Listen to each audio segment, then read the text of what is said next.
Welcome back to the Pod of Greed. Welcome back, indeed. Right off the top, I've got a huge announcement for everybody this week. Huge. This is big Pod of Greed news. Big pod energy. The announcement is that Alex's camera is back. That's right, y'all. Look at me now. Alex's face camera was, for the last 2 months, replaced with our kind of not so good B camera. And now his face camera is back, and that's a big deal. That really affects everything. That's right. Now I can go back to being light-skinned Alec. Yeah, sure. What does that? I don't know what it has to do with. Better camera quality. They can finally see. Yeah. Also, we wanted to wish you duelists happy Pride. We brought the Rainbow Karibo. That's factually incorrect. Rainbow Karibo is a different card. This is a Karibo that happens to be rainbow colored. Yeah, what's interesting about this is Karibo never really is released as a card like this. It's just something that Konami. This Karibo identifies as a rainbow. Yeah, so I think there's an episode of the anime maybe where it glows kind of like that. I made actually a positive Pride post on Facebook and YouTube. And I got a mix of comments. So yeah, I was gonna say positive and Pride in Facebook though. That doesn't really work. Yeah, out. I don't see that happening. Not everybody was supportive, but on this channel we certainly do support. That Karibo reminds me of the little creature on that old Adult Swim cartoon, Perfect Hair Forever. Anyone who knows about that, if you know, you know. If you know, you know. Oh, they reference it actually. I think in Yugioh the Abridged series. Now I think about it. Okay, that's what. That's what that is when the Rainbow Karibo. Like the dude. Yeah, that's where it comes from. Yeah, I did not know. Yeah, I don't expect many people to know that one. Well, happy Pride, everybody. Be proud of yourself. Be an ally to others. You know why I'm proud? Why are you proud? For these sick Yu-Gi-Oh stories we've got coming up. Yeah, we've got some sick Yu-Gi-Oh stories. We do have some. They at least are okay. They're all right. They're sick in that they're not fully healthy. They're definitely not healthy. I've read comments in the last week. Yu-Gi-Oh is not healthy. Yeah, or something. Okay, so. The first one is that YCS Indianapolis was last weekend. YCS Indy. And this was a pretty normal YCS by most standards. There's about 2,000 players. Reddit made it sound controversial. Yeah, there were about 2,000 players. People were there. They were playing, having a good time. The winner was Paulo Gonçalves. Ooh. And that's his fourth premier Yu-Gi-Oh win and 40-somethingth premier Yu-Gi-Oh top.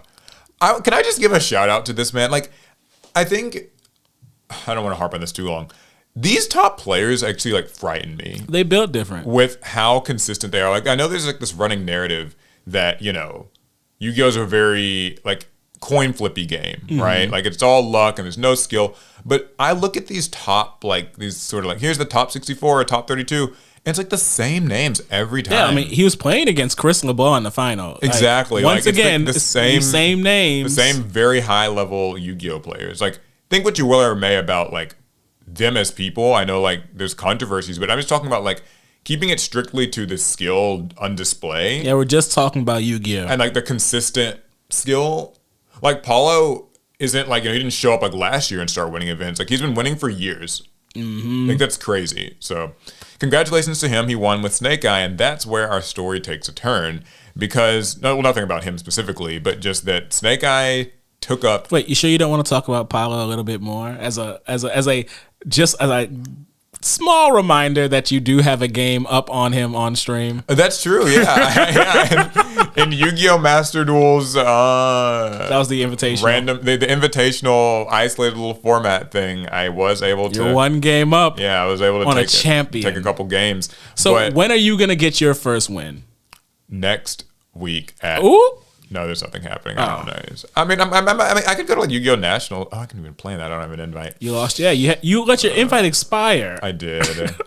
Listen, we got to focus on the YCS here. Fine. Snake Eyes were 24 of the top 32 spots. That's a pretty big slice of pie. 20 pure and then 4 different variants or something like that. Okay, see, it's diverse. Yeah. And then as the top 32 got narrowed down to top 16 and then top 8, that continued. Actually, by top 8, it was 7 Snake Eyes and 1 Labyrinth. That just sounds like the UDS tournament all over again. Yeah, and the finals were Snake Eye versus Snake Eye. So the conversation right now is that the Snake Eye deck, pure, actually, just the pure Snake Eye deck. Fire King Snake Eye has largely fallen off even. Is kind of, terrorizing the game. It is, by most people's metrics, a tier 0 deck now. I mean, it already was, but like it certainly is. It's putting up the results now. Even post ban list. And so I know there are a lot of people who feel that the ban list did not do enough or it made the incorrect hits because it didn't actually hit any Snake Eye cards directly. It banned Link Karibo, it banned Borreload Savage, it banned Barone. And while those might have been considered indirect hits to the Snake Eye deck, they certainly don't seem to have affected its ability to do well at events, even over some really powerful contemporaries. Like, this was actually the first event where, I think this was the first event with Tempai, like the first YCS event with Tempai. Yeah, I think so. The first major one, if I'm remembering correctly. And then also, like, Voiceless Voice had its new support cards and still was only able to take Voiceless. One spot in top 32. We got like a Labyrinth deck and stuff like that, a branded deck, but there's always going to be one lab player that tries to go all the way. Yeah, so it really did seem to be like a Snake Eye infested sort of hellscape, and now people are asking for, maybe we need an emergency ban list before Nationals, because Nationals is like July 15th or something, or 21st maybe. So, what do we think? So we say as people who don't really compete in these paper events. It's such a difficult thing to talk about because the people who are experiencing this format are experiencing it in two very different ways, right? Okay. You have the competitive players who are going to these YCS events. They are winning and they are topping, or at least competing.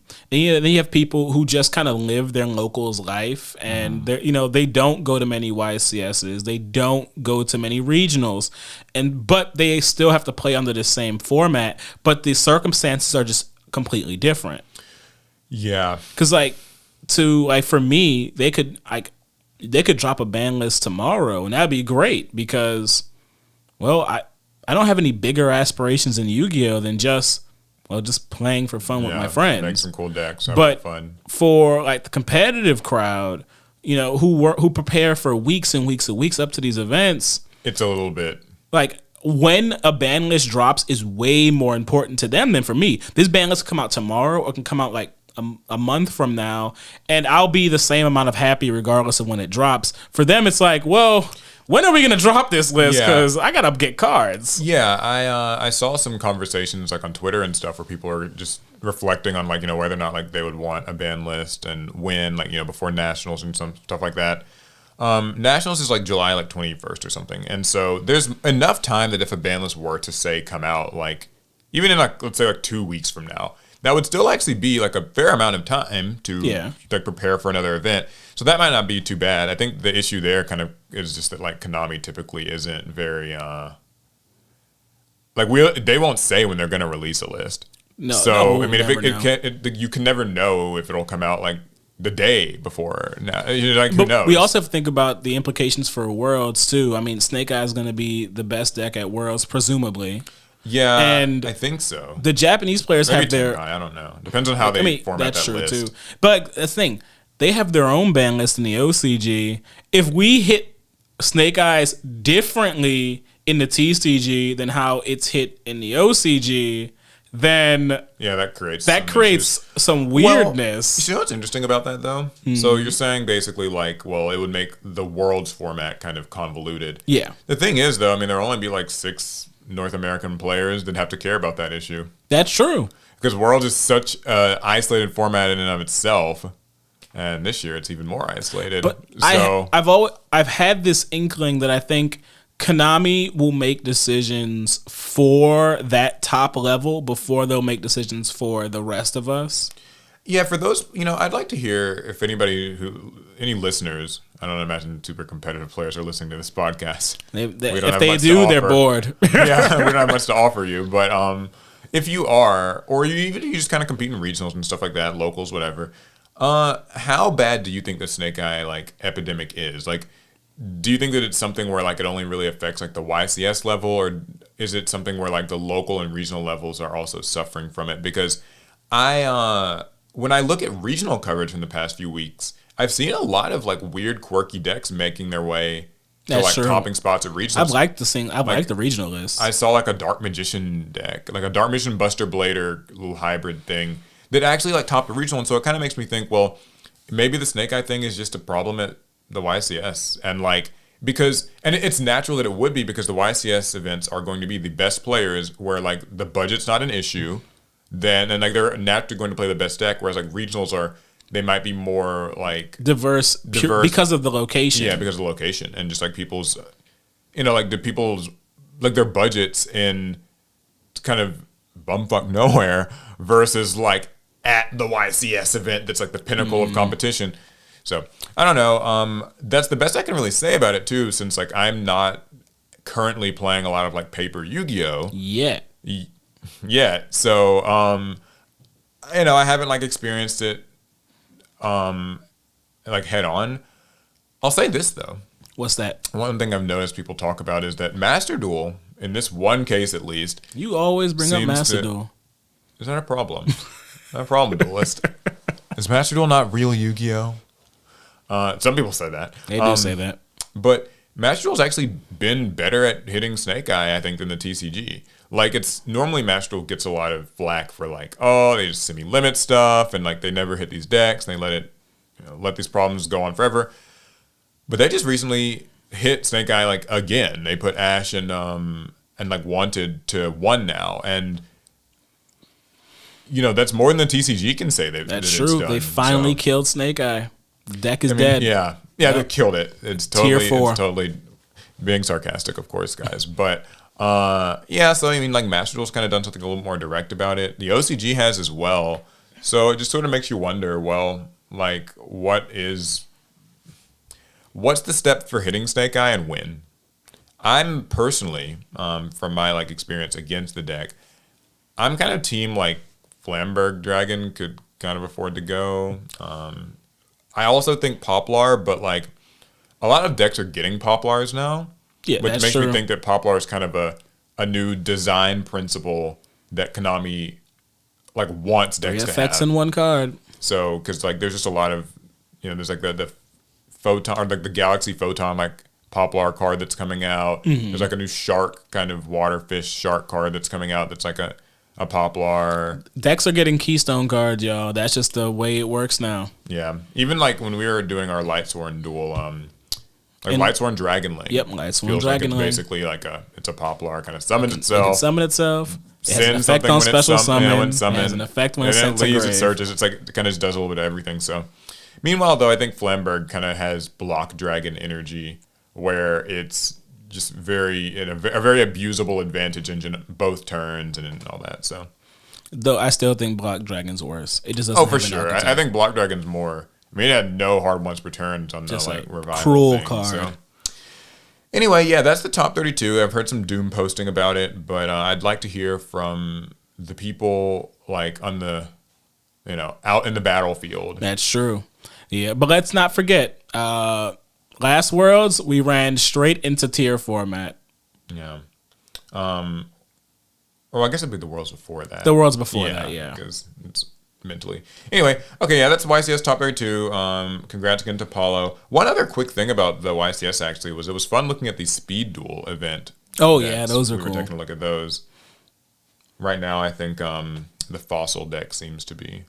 Yeah, the Fossil deck is the most popular, which I was really jazzed about that. You might remember me talking about that before when we talked about this set coming out.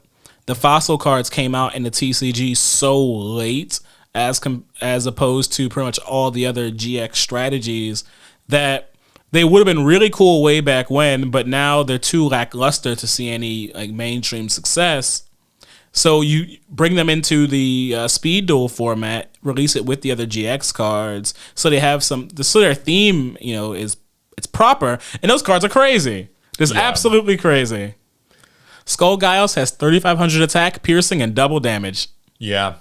It's kind of crazy because like Speed Duels have 4,000 life points, and so like I mean literally just taking any attack from that thing will kind of kill you. Bye. A lot of the metagame seems to be based around obviously Sphere Karibo's back in vogue. I think it never just truly left. Stopping the attack or stopping the damage. Yeah, you have to have something that can like stop that damage. So Cool. Check out Speed Duel. I saw a post on Reddit actually too, where somebody was saying how like more people should try out like Speed Duel just because it's well, the post is a little less charitable than that. It was actually that Yugi boomers are lying, was what this post said, because they were like, Yugi boomers don't. This is like the sort of lack of success in general, like mainstream sort of appeal of Speed Duel is proof that Yugi boomers don't actually practice what they preach, because Speed Duel is the old school format that they are asking for and begging for all the time, and they don't play it. Now, that's this person's words, not mine. Ooh. But that's what this person said. Shots fired. So how do they feel about it? How do you feel about it? How do I feel about it? Well, I actually think that this person raises a pretty good point. That a lot of people don't seem to...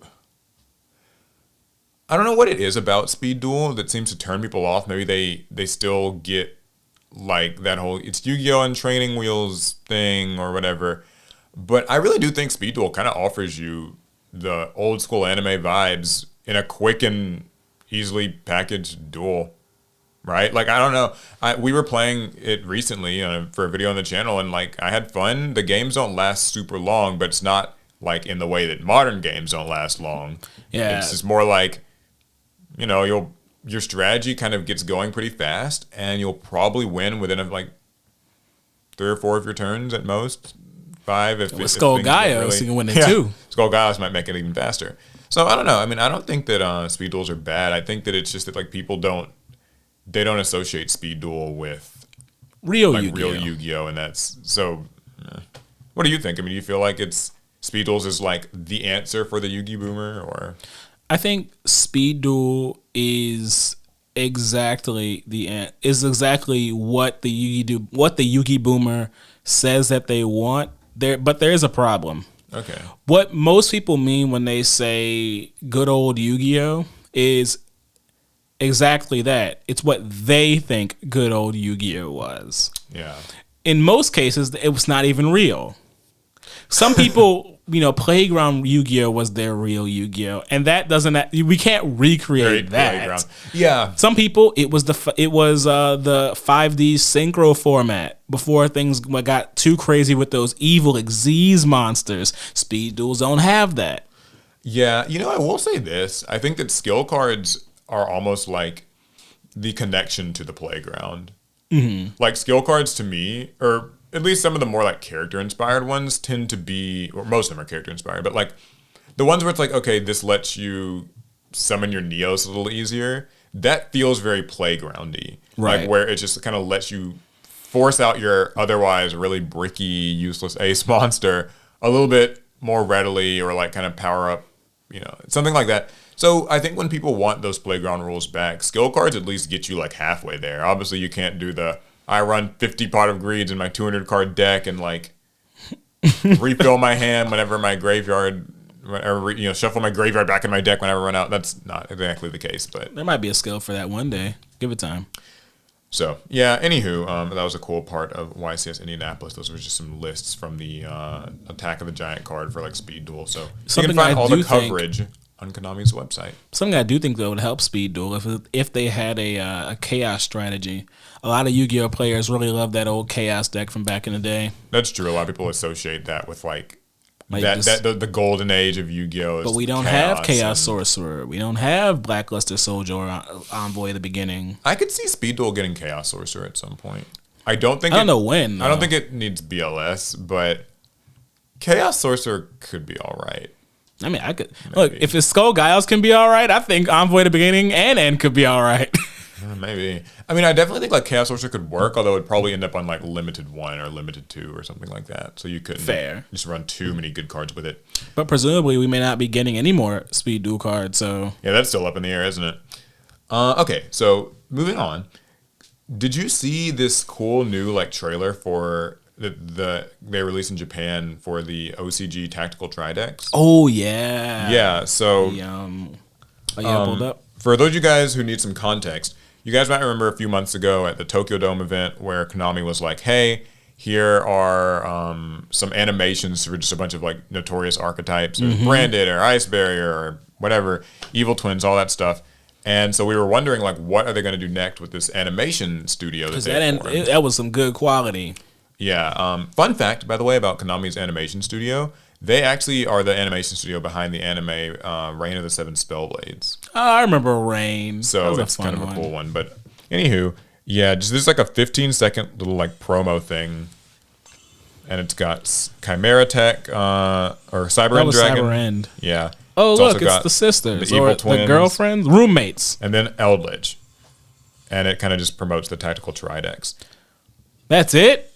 Yeah, it's very short. There's not much to it. That was like each that was a deck is taste. like 3 seconds. That was the smallest bit of like salt on my tongue. I want more. Yeah, I mean, this is like, I think the most practical way for them to do these animations right now is just like, straight up for marketing. Yeah, just a simple market a product thing, which this is like probably the best product to start with too. Like the tactical Tridex are seemingly Konami's like solution to the whole convert people to and from Master Duel thing. Like you can play the tactical Tridex in Master Duel, you can buy them in real life, vice versa. It's a product that I think they do want to aim at the general Yu-Gi-Oh liking audience that they don't necessarily play the game. Mm-hmm. So a lot of cards in those sets people have in the OCG. Like if you're an active Yu-Gi-Oh player, so there may not be too much reason to buy them if you play Yu-Gi-Oh. But if you're not like a hardcore Yu-Gi-Oh player, there might be a pretty good reason to pick these up. And so then they pair that with the animation that was a huge hit.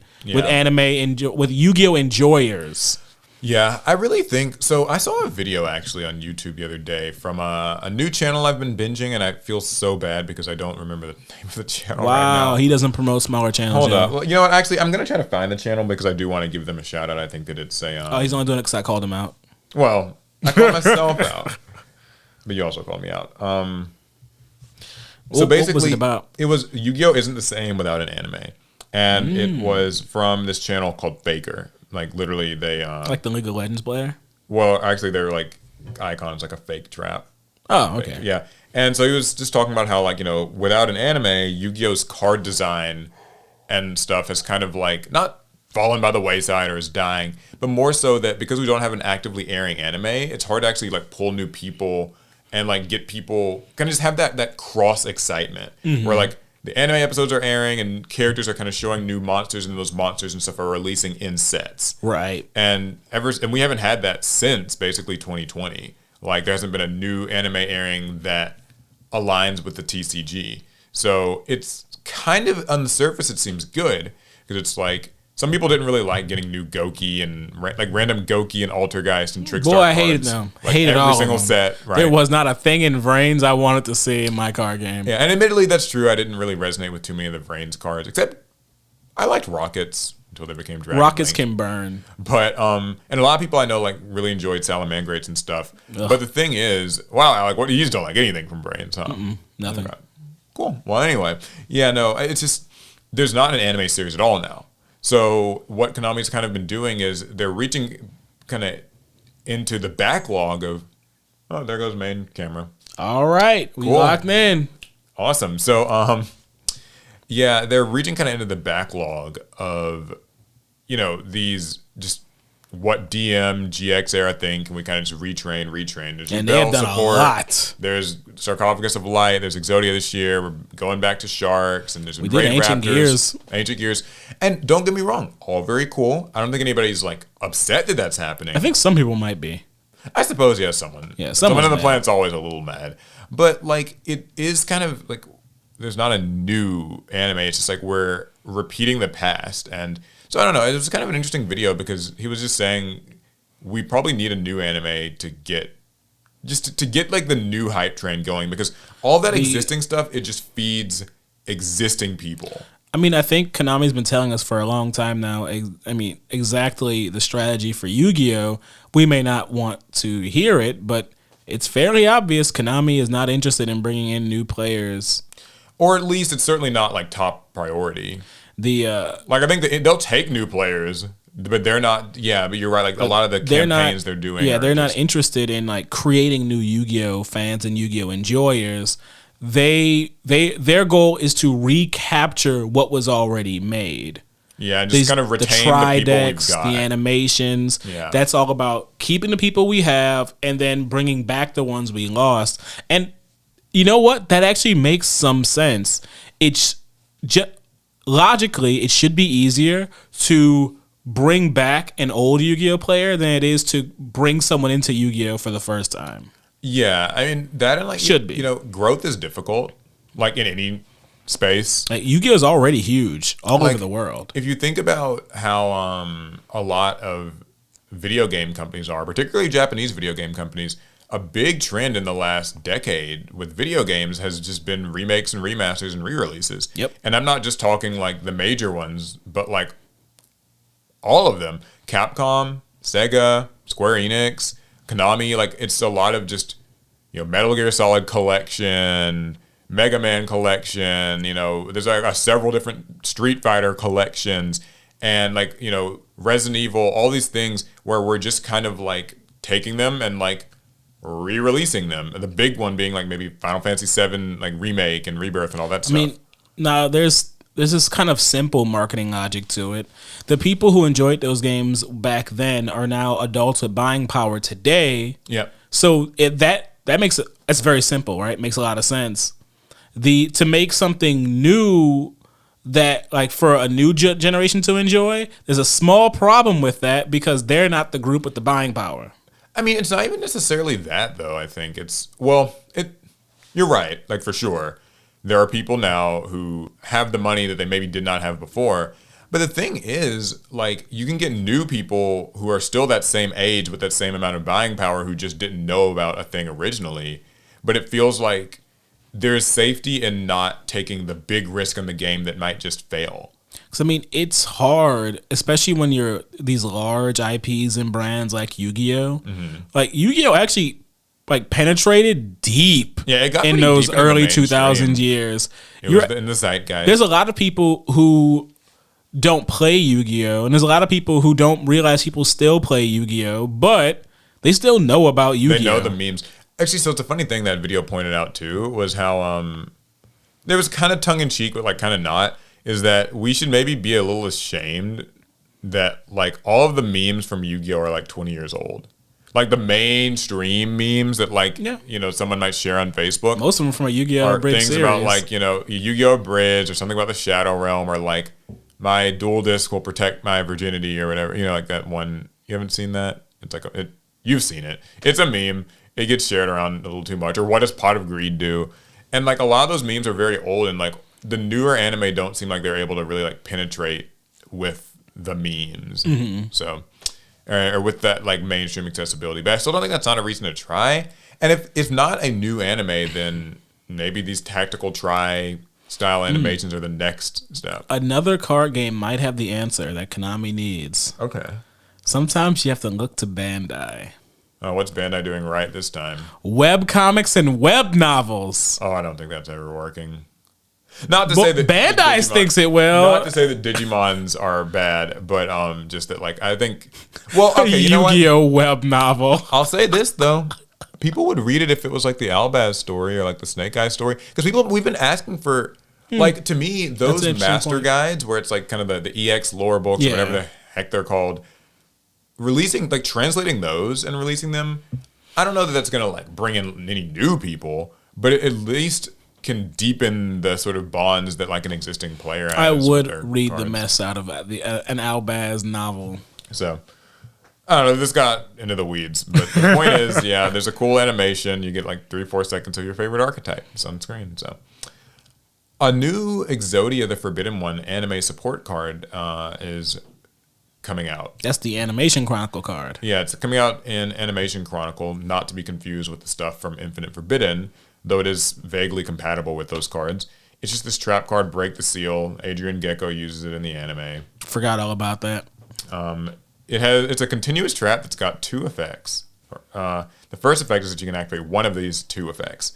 Place another copy of Break the Seal from your deck or grave onto your field face up.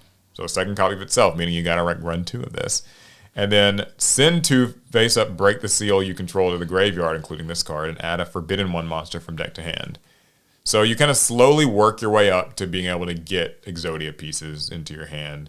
And then if this card gets destroyed, you can reveal up to 5 Forbidden 1 monsters in your hand and return an equal number of cards your opponent controls to the hand. But so doesn't that mean you can only get 1 Exodia piece since you have to send your Break the Seals to the grave after? Yeah. So you run 2 cards. Yeah. Activate one, yeah. places the other, send them both to grave, add 1 Exodia piece. Yeah, and you can't use both of those effects on the same turn. And it's a continuous trap, so you also have to wait until... I guess technically that speeds you up getting into your Exodia pieces. Yeah, but I mean, the thing at what cost? Like, if you're playing for Exodia pieces, you're just playing like Royal Magical Library, Chicken Game, Millennium Archetype, Paul. There's an archetype now. So I'm assuming this will probably come in our Battles of Legend this year. Because Battles of Legend... It feels like it's too soon, though. It would make sense if like they want to kind of keep Exodia stuff close together. Like the set will have just... Listen, I don't know. It never feels like Konami keeps things too close together. I feel like whenever I'm waiting on Ancient Gear cards. I feel like when they do, it's like an accident. Sometimes. Okay. So that's from an Animation Chronicle. It could be in Battles of Legend. Speaking of Battles of Legend... They actually revealed a few of the cards that will be in it, or at least their rarities. Yeah, these were shown from the Konami EU account. We basically just got to see rarities of cards like Repair GeneX Controller. That's their GeneX Link monster. Oh, I forgot about the GeneX support. And Infernoid Evil, Spiritual Beast Tamer, Lara, Dragon Master, Magia. That's the one where it's like Black Mission of Chaos or whatever on top of the Blood's Ultimate Dragon. And the new like Gungnir form or whatever. I know that the anime fans are gonna go crazy with Magia. Yeah, so just a reminder, the Battles of Legend Terminal Revenge does release on June 20th. So we just get confirmation of what we kind of could have already guessed, which is that these are all like ultra rare cards in the set. But pretty cool. They also did show the upcoming ultimate rare cards and a couple of other cards in OTS Pack 25. So that's going to be coming out June 12th, and we're getting an ultra rare Snake Eye or Ultimate Rare Snake Eye Ash. Before it gets limited. Yeah, they'll tell you it might not be getting limited too soon, but it's going to be an Ultimate Rare. Diviner of the Herald. Now you did want a Diviner. A reprint, so now you can get an ulti. Yeah, a reprint of her. We're getting the last Ultimate Rare is Exodia, the Forbidden One. So the head of Exodia as an Ultimate Rare. I'm so sick of Konami. Well, I mean, it'll align with the new set. I'm like, Exodia pieces have been reprinted so many times. I mean, I guess I understand they have to in this case keep kind of printing them. We're getting new support. People need Exodia pieces, even though they're all online for pennies. They could have made like a common in the set or something. I don't know. It's my main problem with this is that tournament packs are for like tournament sort of players, so I always feel like the ultimate rares should be like more tournament focused. Cards that they might actually use. Otherwise, they're gonna try and have to trade these cards. And the thing is, people who are trying to pick up rare Exodia pieces, those already exist. Yeah, it's funny because like Exodia the Forbidden One, like the Exodia head has gotten a Starlight rare already. So also we're getting like Fire King Island as what maybe appears to be a super, and Infernoid token. There's the token. Wait, what's an Infernoid token look like? It's actually... Because I actually can't even imagine it. It's like a little capsule. Oh, because they do have those little like fuse-like things on them. Yeah, because I think all the Infernoids have like a little capsule. Like there's like a creature controlling them or something. No idea. I don't know. Ask Alex, the Infernoid lore. He'll know. So that's just some kind of card announcements. Let's see. There's something else. They showed the World Championship qualifier Winamat game mat. Oh, okay. So this one's really cool, actually. It's Yugi and Grandpa. Nah, that's Grandpa nice. Moto. So nice. Yugi's has his new like Dark Magician form from Infinite Forbidden, and Grandpa's got the new like Exodius Lord, whatever it's called. And these two, I think, are going to be the character duel at. I'm just mad you called Exodius. Is that what is it? It's like Exodia, the ultimate forbidden? I don't know what they translated to. It's like the Phantom Lord or whatever. But Exodius is a different card.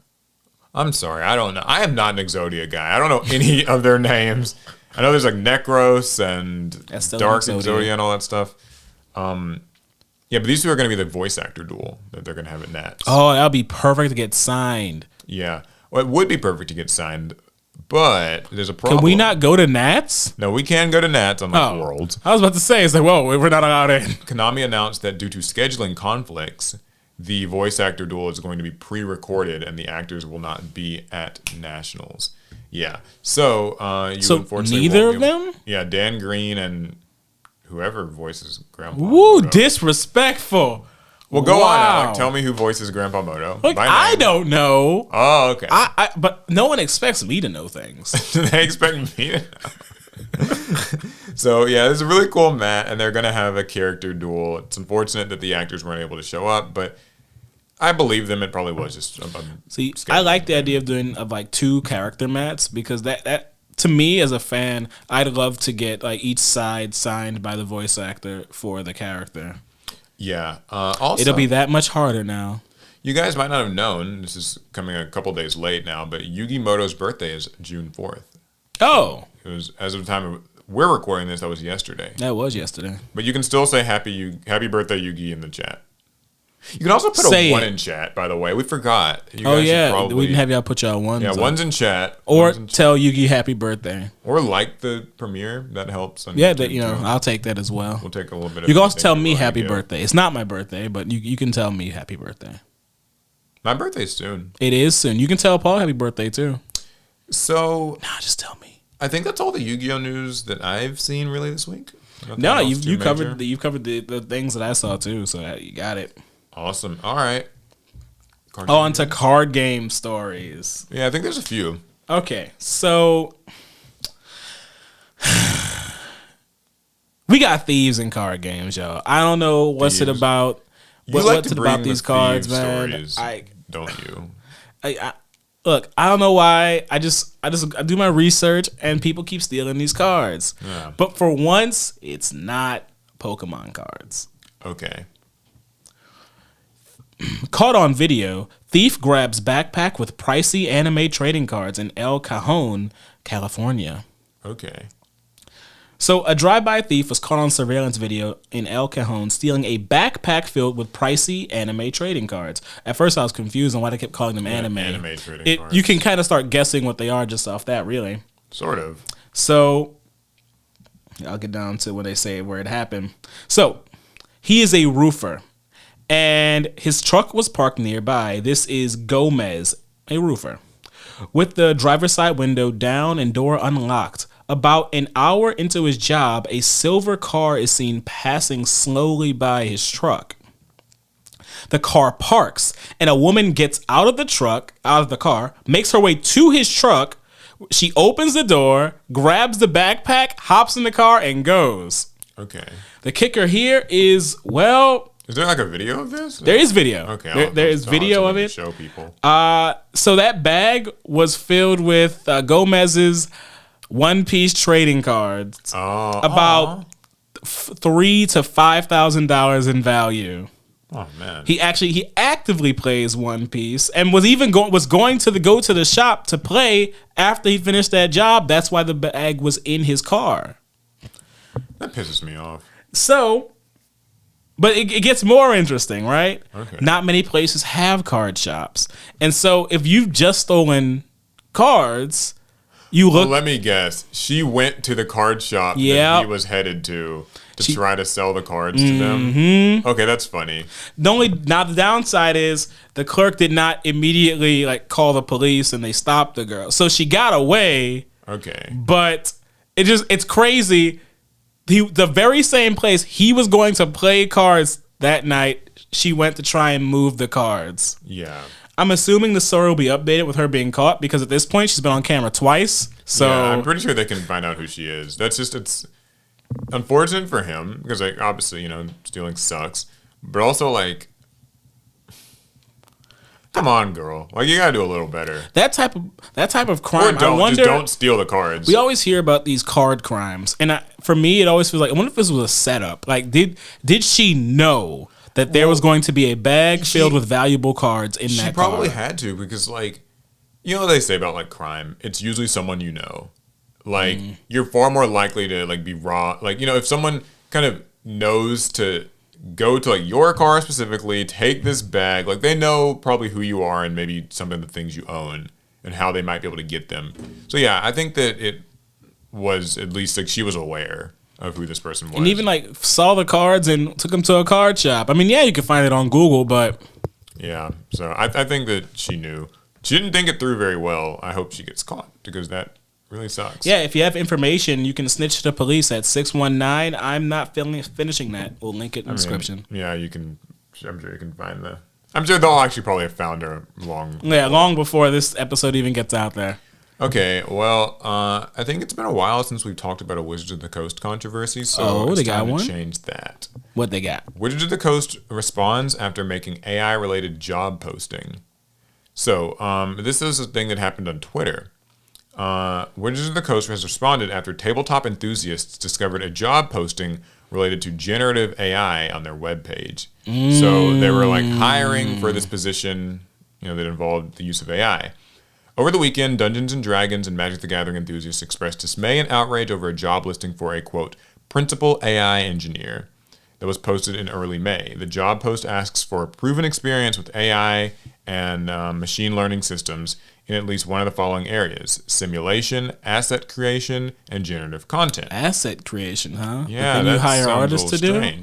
So, and also states that the AI engineer would be responsible for designing, building, and deploying systems for intelligent generation of text, dialogue, audio, art assets, NPC behaviors, and real-time bot frameworks. Art assets, you say? So you might remember actually that like last year at some point, Wizards of the Coast, or actually a couple of times really, came under some fire for the use of AI. How could I forget? In both, in different, actually several different occasions of like marketing and stuff like that, marketing images for using AI.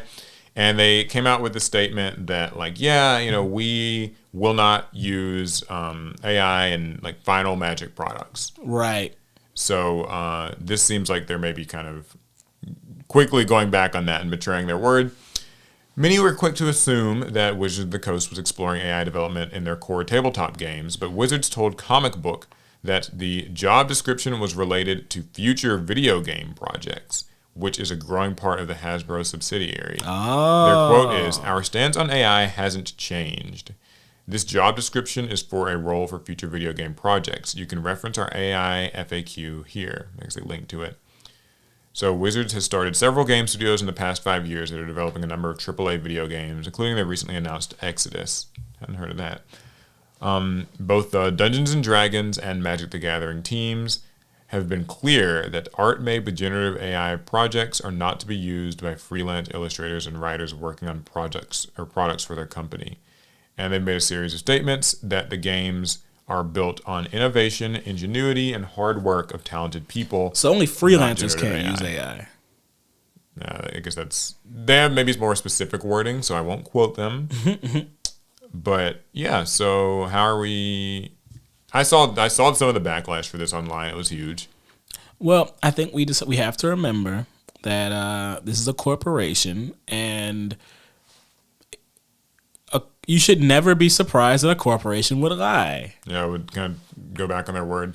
Now, they did say this is for video games, but how do we know that? I mean, I believe them mostly. It's just that's the mistake you made right there, believing a corporation. Well, I believe them mostly. It's just that, like, maybe this is like a really like doomer way of putting it, but they'll not use AI until they do, and when they do, that'll just be the status quo. It. Like it'll, I mean, you've got companies like EA that are just at least being honest with you. They're just telling you outright, yeah, we're going to use AI. We're excited to use AI. And we're putting ads in it too. Yeah, we're going to put ads in your games. We're going to use AI to generate everything. You're going to eat the slop, and you're going to eat the slop, and you're going to eat the slop, and you're going to stand up and talk to your TV and say, McDonald's, I'm loving it, before you can play your game again. Clap. Yeah, so that they know that you watched the ad. Well, I mean, as for like Dungeons and Dragons and Magic, presumably it'll be fine for now. But I understand why people are apprehensive. I mean, all we can do is, keep testing if we can identify artificial intelligence generative works in our artwork, in our games, in our movies, because at some point we won't be able to, and then we'll truly have fallen. Yeah, it's rough. Would you quit playing a card game if their art assets were just had been completely transitioned to AI. Like, generated images. I mean, once I found out, you know, I think the easy thing to say would be like, yeah, I'm quitting for sure. Mm-hmm. The truth is, I wouldn't know until it happened. I don't know how I would feel exactly. Like, there's so many things. Like, because if they're using AI to, you know, like in some marketing imagery, that actually might not really affect me as much. It might feel. Oh, okay. But I don't know. What about you? Like, if like Digimon, I know that's kind of your I'd stop immediately. preferred game. Like, you're done. Yeah, totally done. Okay, 100%. Okay. The way I look at it is like this: I spend money in card games. Honestly, I'm just waiting for them to give me a reason to stop. Yeah, I'll save a lot of money that way, and I'll have all the cards I liked up until that point, but I wouldn't get any more. What if they told you that some of those cards were AI generated? I'd be so upset. You'd be upset. Would you? I'd sell them. Okay. I'd sell them. Okay. Because as much as I love like the cards and all that, you know, I love so art Alec would more. sell AI images. Oh my gosh! You turned it on me. I did not see that one coming. I'm kind of joking, but I mean, you know, I'm selling AI artwork. You're selling AI art. No, At that point, I might as well make them into NFTs and sell those too. Yeah. So I don't know. I mean, I don't really like the sound of AI art in a card game. I think it kind of makes me think of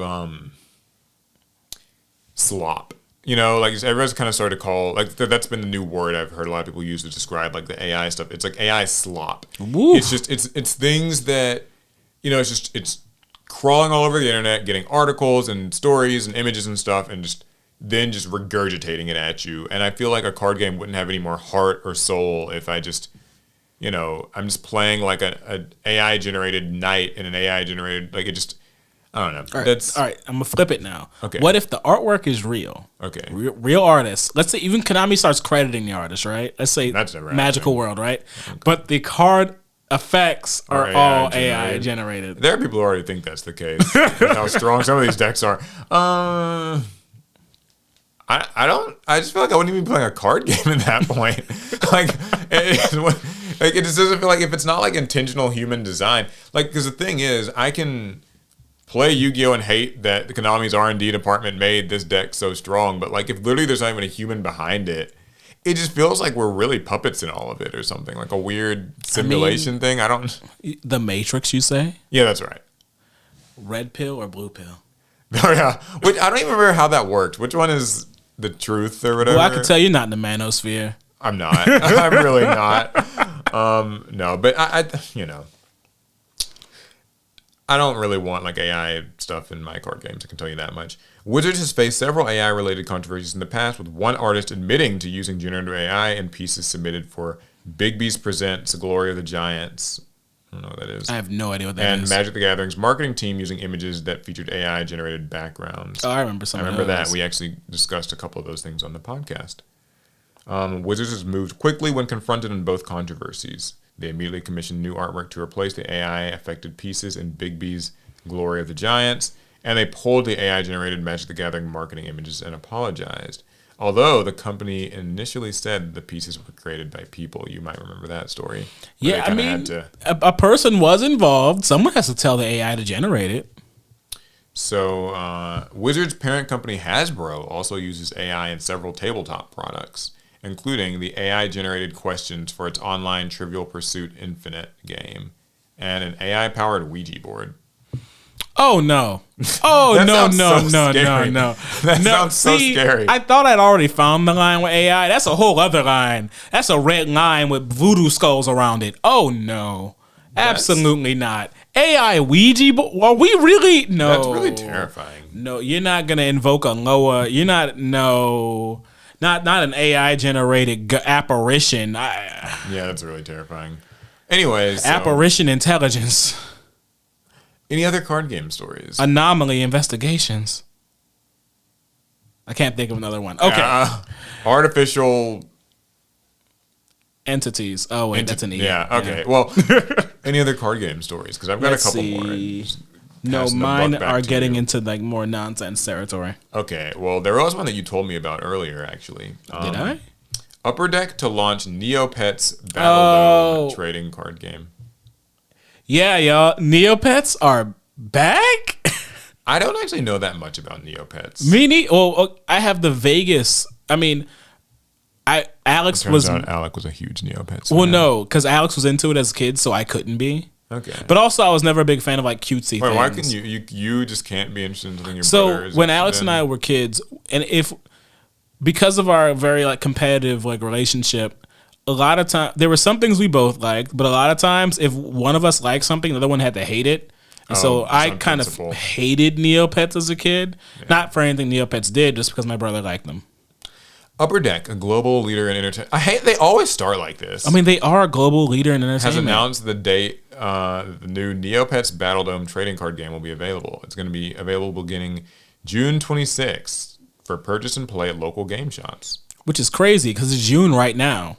The Neopets Battle Dome trading card game invites players to explore the world of Neopia, where the magic of their favorite virtual pets comes to life. Players will immerse themselves in fast-paced gameplay by combining strategy, limitless creativity, and dice battles with characters from Neopia, using a deck of... A deck of what? Using a deck of Neopets, fairies, and paintbrushes, legends, equipment, code stones, and more. 2 players go head-to-head in a best-of-3 round to become the champion of blah, blah, blah. Okay, here's a quote. It's such cool. If you like it, you like it. Millennials thrive on nostalgia. They do. This person says, and there's no better way to revisit your youth than with the iconic Neopets brand. Says Jason Mashera, president of Upper Deck. Our Neopets game bridges generations, offering adults a throwback to their favorite childhood characters and young competitors and collectors an introduction to the exciting magic that Neopia brings. A great example of how we're accomplishing our mission to deliver the experiences that players and collectors crave. What a just bland. A completely soulless reboot. It's a press release sounding. Well, I mean, it's not. I don't know if it's soulless. I would like to see a picture if I can find maybe how one of the cards looks. See, I wish I had saved it. I had a picture. Okay. Because a lot of people are actually reporting about the Neopets game coming back, though in a physical form this time. Because I don't think they had physical cards. They did. Yeah, I mean, I'm gonna try to see if I can find if you find a card. I'd like to see how one looks like. Second. Because I saw them when I pulled it up earlier. Yeah, new Neopets TCG. Just to because I saw their products, like the very first products. If I can find them again, is it right here? I think. Here we go. Bam! Okay. You got a picture for us? I do. Awesome. Oh, okay. So there's these 2 starter decks. Yeah, whatever those. Fire, Uni, and Starry Akara. Yep. And then there's these cards, Nova Blade and Blade of Supernova. It certainly does keep that kind of old, early 2000s kind of simple cartoony art style. I don't really like that look in my card games. I don't like the cards to look so abstractly. You don't want your cards adorable. You don't like, but they're cute. Yeah, I mean, I think if I was a kid, I might be interested in a game like that. Yeah, it's what. The Fire Uni starter deck and the silver. It's gone. Yeah, well, I might play them. I'll put the images up on screen. People can. So you will play them? No, I might if I was a kid. I mean, they are for the ages 6 and up. Yeah, I don't think so. Not me today. Can't handle another card game, and I wasn't into Neopets enough to. Same. I know a lot of kids who were. Wasn't there an online game for that? Or something there was an online. There's a website for it because I remember Neopets is more for it being an online thing. Yeah. Though what's interesting is the contents reads 55 cards. Okay, that's a fairly large deck. 10 dice. 10. Oh no, I don't like any. Sorry. Okay, I'm getting too negative. I prefer not to have a lot of external accessories be necessary to play. It reminds me of the cores with Battle Spirits. Yeah, I don't want to have to bring chips and dice and throw my Bakugans at the table and you guys have seen our theme duels. We always forget to have dice when we play. Yeah, if I had to have that much stuff, it gets a little bit cumbersome to carry it around and Well, Well, in case you change your mind, the starter decks are available for purchase $20 a piece, $19.99. Booster packs will start at $3.99. That's $4. okay, well that's reasonable. So is it like a 2-player starter deck? No. Oh, it's just $20. Yeah, I think it's just $20. No, they lost me. But it's 10 dice, Paul. 10. I just don't know what like these dice are for. I'm horrified already. I'm like, what do I need 10 dice for? I don't want to need 10. Yeah. Well, cool. I mean, if you're into Neopets, there's a game for you. Awesome. Okay. Well, that is the card game news for me. I got a video game story. Do ya? Yeah. Let's hear it. So, view original. Multiversus patronizes losers by making them fight bots. Oh, really? It's like actually like a thing they do? Yeah, so most games tell you to get good by giving you a game over screen. Yeah. Multiversus, the newly re-released Warner Brothers crossover fighter, has something else in mind. What if players who lose too much got dumped into a different online queue that stopped them from playing against other humans? Jeez. Players have sporadically reported on the Multiversus subreddit instances of getting paired up against bots after losing too many matches. But as more players are trying out the game, that criticism is starting to gain steam. Reddit user LionsSnuggler69 It's always hard to read people's usernames online. says they spent hours in bot jail, unable to play against real people after doing team rounds with a friend who was new to Multiversus. So they teamed up with a friend who was a noob and they were bad, so they lost a bunch of games, and then they were just stuck playing against bots. So this is punishment just for losing? It depends on how you look at it, right? Some people might call that a punishment, but some people might think, well, those are free wins. I got put into a lobby where I always win. I mean, I guess it's So basically, yeah, if you don't perform well, you will be thrown into lobbies bot lobbies. Yeah, they're just full of like CPU characters. Does it notify you that that's the case? Or does it like still present them as like? I don't think there's no visual indicator of there being a difference. Here's a quote. "This has got to be the most patronizing thing I've ever experienced in a game. I have over 200 hours in the game. My main isn't strong into the meta, but I love playing them. Unfortunately, this now means that I get robbed of the experience of playing with the community. I was such a fan of this game. I wanted to believe in it despite everything, but this pity queue is absolutely unacceptable."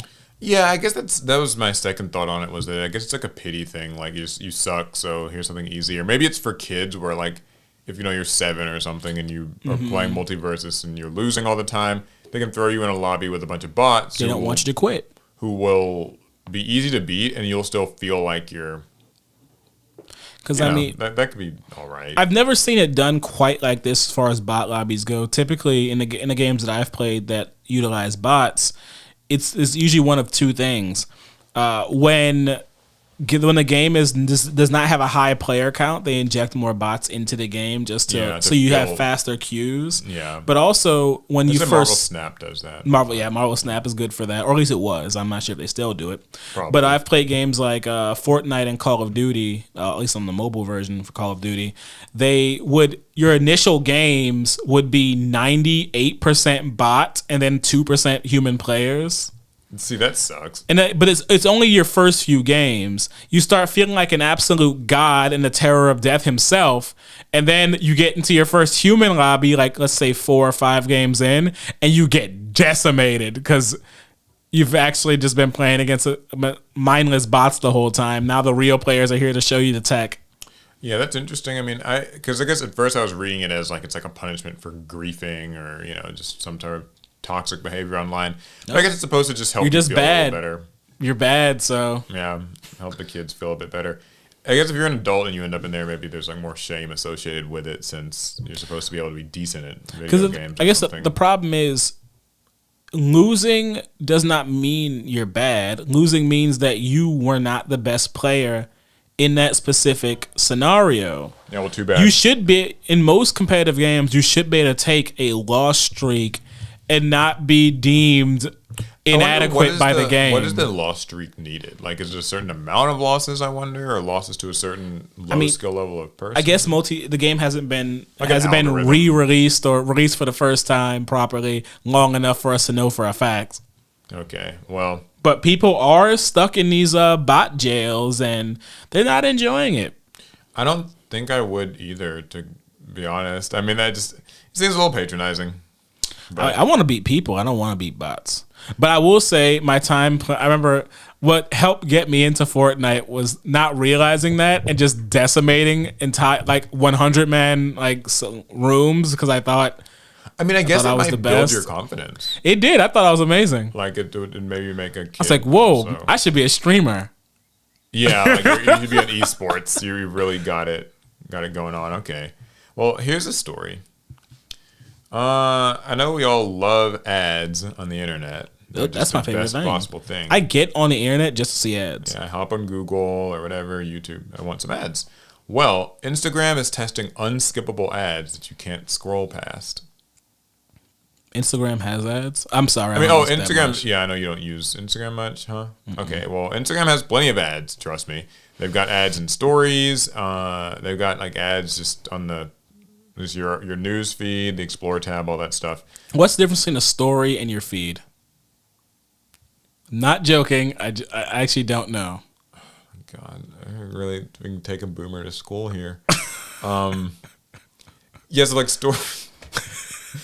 stories are like the little things at the top where it's like if you have a new, it's like, okay, we're out in Hawaii or whatever on vacation, and I can just kind of quickly record these simple little fun videos. Won't be in the main feed. And that won't be in the main feed. You have to you have to go and look at someone's stories, and stories are temporary; they disappear. So why can't they be in the feed? Listen, I don't freaking know why Instagram works the way it does. Because they could just be there, right? I don't see why put them somewhere different. By having multiple types of just things to engage your mind, I guess. Because it's literally, it's okay, you can scroll through your feed. Yeah. Or you can look through stories because the feed scrolls vertically, stories scroll horizontally, and it's. But I remember if you went to the right, you got to the little Explorer thing. Where there's also tabs at the bottom that you can go horizontally, and that gives you the Explore tab and the Reels tab. But wouldn't it make more sense if the stories were just in the main feed? Yeah, sometimes I think they will. Isn't it just content? Sometimes they'll sort of put them in there. It's all content at the end of the day. Yeah. It's just a big overstimulation of content. Fine. Anyways, Instagram's testing ad breaks that force you to stop and look at an ad for a period of time before you can continue scrolling. Ooh. People are about to hop right off if you do that. Several Twitter or X and Reddit users reported seeing the feature, and Instagram spokesperson Matthew Tai confirmed to The Verge that ad breaks are being tested. He said that Instagram would, quote, provide updates should this test result in any formal product changes.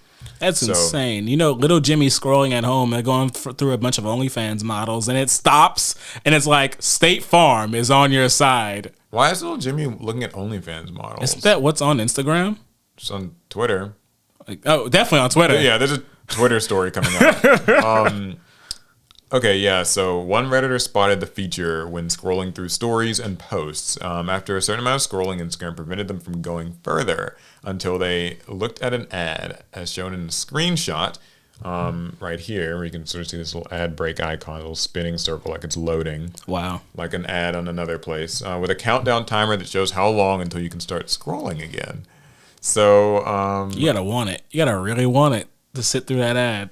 Yeah, when the user tapped the icon for more information about the feature, Instagram showed a message saying, ad breaks are a new way of seeing ads on Instagram. Sometimes you may need to view an ad before you can keep browsing. So, we're always testing formats that can drive value for advertisers. Okay. Yeah, let's hear it. What do you think about this? Usually whenever I get an unskippable ad on YouTube, it's a chance for me to ask myself, how badly do I want to see the rest of this video? Yeah. And so sometimes I'll stick with it. Sometimes I'll just leave. I feel like Instagram, the quality of content you get on Instagram is so low. A lot of them are just Instagram reels or just pictures. Yeah. If you stop someone's dive into your platform like that through ads. through ads, I think they'll just go somewhere else. I think so too. I mean, I don't use Instagram a bunch. Obviously, I have to use it like for work, posting APS things. I have a personal Instagram. I don't use it much. I mean, I think an ad would just be like, okay, I'm just closing the app. I'm not. You open up. You can leave. Open up TikTok. Go on that until they hit you with an ad. Oh wait, but those are swipeable, so you just stay there. Yeah, so I do feel like it's a little bit. Now, question. So this is Instagram, right? But Instagram is not the same as Facebook, despite being owned by the same company, and Facebook also having Instagram Reels. If I'm on Instagram and I'm scrolling and they hit me with an Unskippable, can I switch to Facebook, start opening up, looking at Reels on there? Yeah. Okay, there we go. I've already solved it. You just bounce from one Meta-owned platform to another Meta-owned platform. Yeah, I mean, that's what it would... I guess ideally, maybe they just want you to go from Meta Place to Meta Place. We solved it, guys. We did it. On a related note, actually, this is sort of similar. YouTube videos are skipping to the end for users with ad blockers. What do you mean? So, as you know, YouTube has been increasingly trying to crack down on these ad blockers. They'll sometimes give you an error message or this or that. Well, for many users with an ad blocker employed, YouTube videos are suddenly starting to skip to the end of the video. Over the past few months, YouTube has been enforcing its rule against the use of ad blockers. This started last year with the platform displaying a message that would tell the user to turn off ad blocks. But anyway, this week, many users have noticed that YouTube videos are suddenly skipping straight to the end of the video. Even if the video is just replayed, it skips straight to the end almost immediately. It's a strange phenomenon and one that only appears to be happening for users with an ad block installed. And then when the blocker is disabled, everything works as normal.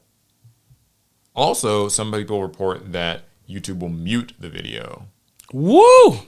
So, and then earlier this year, apparently there was a bug that caused videos to load slowly if you use. Oh yeah, now see. So basically, they're just making that one. That one made me turn off my ad blockers on YouTube.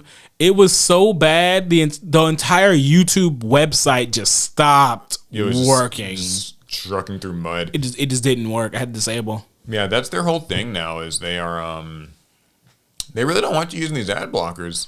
Yeah, I'm glad the rest of y'all gotta suffer now. Cause I've had to watch ads for the last few months because of that. I hate it. I hate it so much, but I'm not buying YouTube Premium, even though maybe I should. I mean, I will say this, and I'm not trying to sound like a shill here. YouTube Premium's on the better end of value for shitty things you have to pay for every month. I need $12 a month so I can pay for it. Okay, well you can pay for that. But yeah, YouTube Premium comes with YouTube Music, so that's pretty cool. And you get to skip ads or whatever. And I think this is the self-benefiting part of it. If you use YouTube Premium, the YouTuber that you're watching gets more money than if you were to just watch an ad.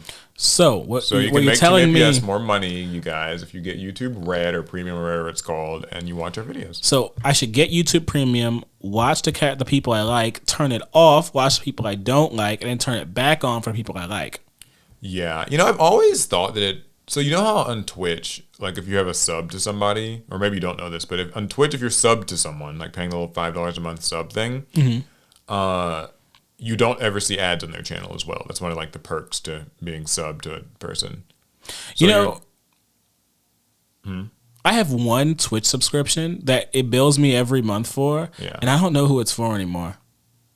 That sounds about right. It's through Amazon Prime, the Twitch Prime thing. Probably. I don't know if that's even still a thing. I have no idea who that subscription's to, but I see it once a month. It's Twitch, and it's always $5, and I have no idea. Well, yeah, you can turn that off. Probably. But yeah, you don't see ads on those channels. I always thought that YouTube could kind of afford to do the same thing, where at least if you are a YouTube channel member, there's the channel members thing. You should be able to turn off ads for that channel, because you're supporting them monetarily, but you just won't see ads on their videos now. Does YouTube get a cut on those channel memberships? Oh, of course. Oh, okay. Then yeah, maybe they should. I feel like that could be a good thing, because Twitch does it. That could be a feature that YouTube could steal. Hey, YouTube, pay attention. I'm putting y'all on game. Well, great. There's more Twitch news too. Hey, what you got? This is a perfect transition. Twitch raises the subscription price in over 30 countries, including $1 more in the U.S. So, I gotta turn my subscription off then. yeah, basically, the long story short here is that currently a Twitch Prime or a tier 1 sub on Twitch. God, you can tell I don't use enough Twitch. A tier 1 sub on Twitch is $4.99 a month. That's what you were saying. But come July 11th, that number will rise by 20% to $5.99 a month. Ooh. So here's what they have to say about it. As part of our efforts to help creators build and grow their communities worldwide, the following countries received subscription price adjustments. They always say adjustments, even though it's always just like... It's a price hike. A price hike. As part of local subscription pricing. So, yeah.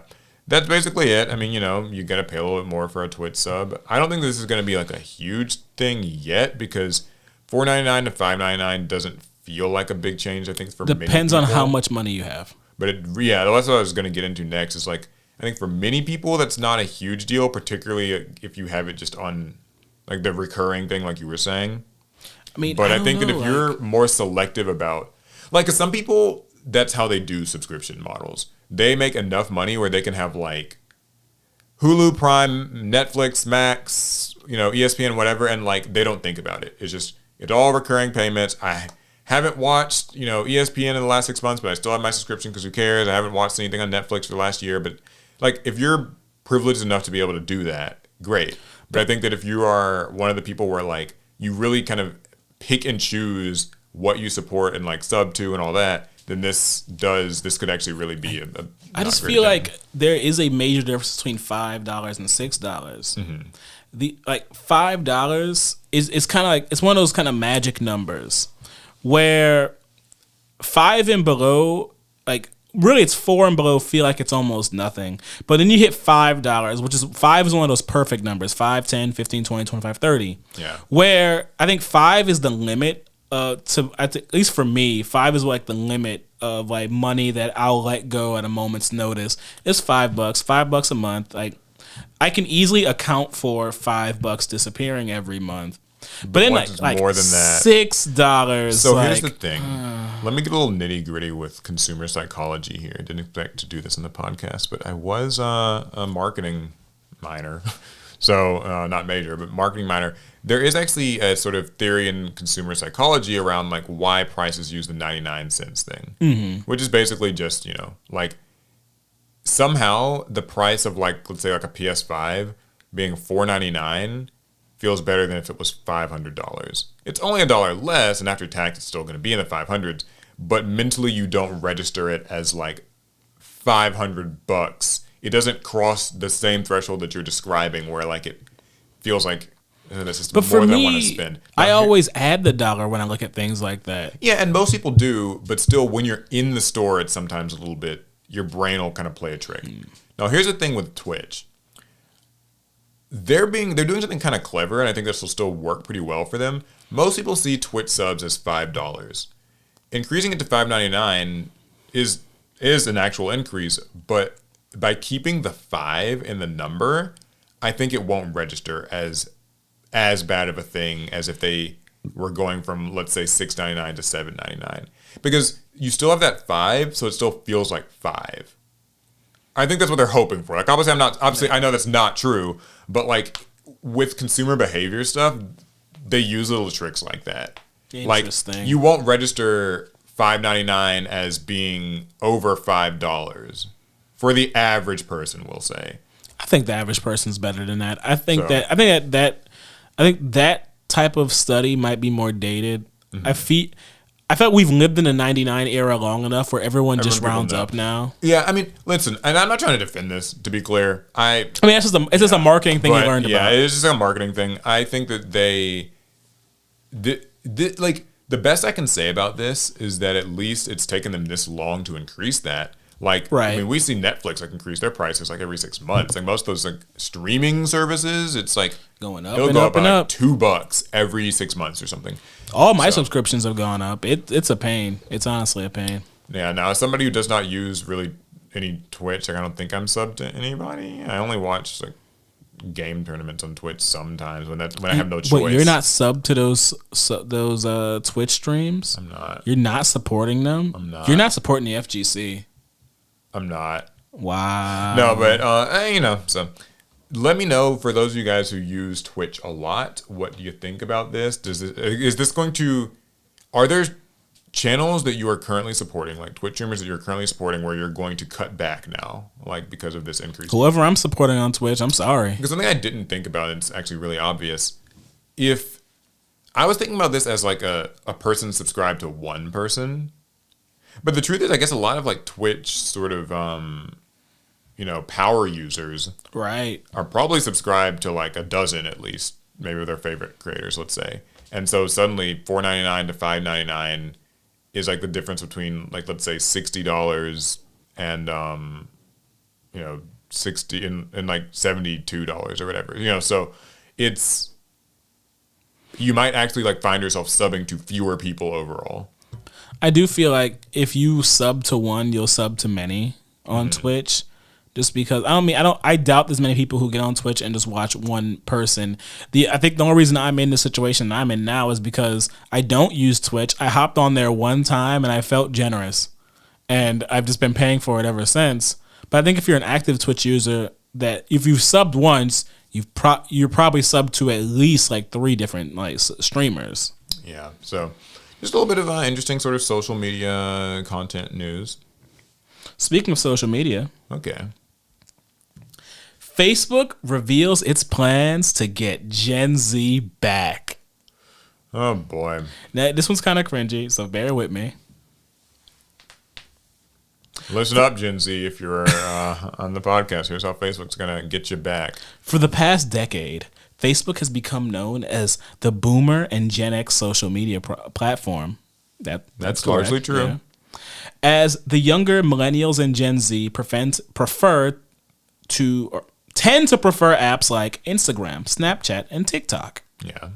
But now, Facebook has revealed their plans to change this and make their own platform more desirable for younger users. All right, how are they doing it? At an event in New York City, Facebook execs presented their strategy for ensuring the next 20 years of Facebook. Oh, that sounds so like dystopian. I don't know why that sounds so. Anyway. Which included how they were planning to make themselves more desirable to younger generations. Facebook President Tom Allison said, "We're still for everyone, but we also recognize that in order to stay relevant, we have to build for Gen Z." Okay, so what are they going to do? Like, do they say? Like, is there... Yeah, they do say. Okay. I have to get there. We notice this is the time in Gen Z's life when they start making a lot of huge transitions. Moving, going to college, getting their first job, getting their first apartment, finding a romantic partner. They want a way to explore their new interests, and they want to find real people and real experts who share them. Right. And that's where we think Facebook comes in. Okay. And now I'll just skip straight to what they said that they were going to do. Yeah, so I'd love to know what we're going to do to get these youngsters back on Facebook. Facebook could be beneficial to Gen Z, whether it's finding great deals on furniture with their marketplace, exploring their interests with reels and in groups, connecting with their local communities and small businesses, or find someone like on Facebook dating. Okay. He revealed that they're updating their reels and feed ranking technologies to improve the recommendations they send users. Okay. They're also hoping to grow the Reels feature, just like Instagram and YouTube have since the rise of TikTok. Yeah. I assume AI is a big part of it. That was actually the next part. Yeah. They also claim that Meta's recent focus on AI would be helpful to their appeal to Gen Z, thanks to this AI features being fun, engaging, and helpful. Because Gen Z likes AI, or at least that's what Meta believes. I mean, I'm sure there are some who, we heard about people using ChatGPT to write their essays in like high school, college, stuff like that. But is that going to be enough to bring them to the dreaded Boomer app? Yeah, I don't know. Here's a funny little story, kind of vaguely related. I was on Instagram the other day, and I was searching for like a Harry Potter thing or something. I don't know why, but I typed it in the search bar, and it like took me straight to their AI chat bot and like asked, and I guess it assumed I was like asking it to generate a picture of like Harry Potter, like doing something or whatever, and it did. It generated like a picture of Harry. Oh, use doing AI. something. Yeah, I didn't know that's what I was doing. Like it was like I was already happening before. But that's weird. So Usually, basically it replaced the search with just like, oh, this is a query to generate an image. but that's interesting because at least with ChatGPT and some of the others, they remove the ability to make copyrighted and trademarked images. I mean, I don't know.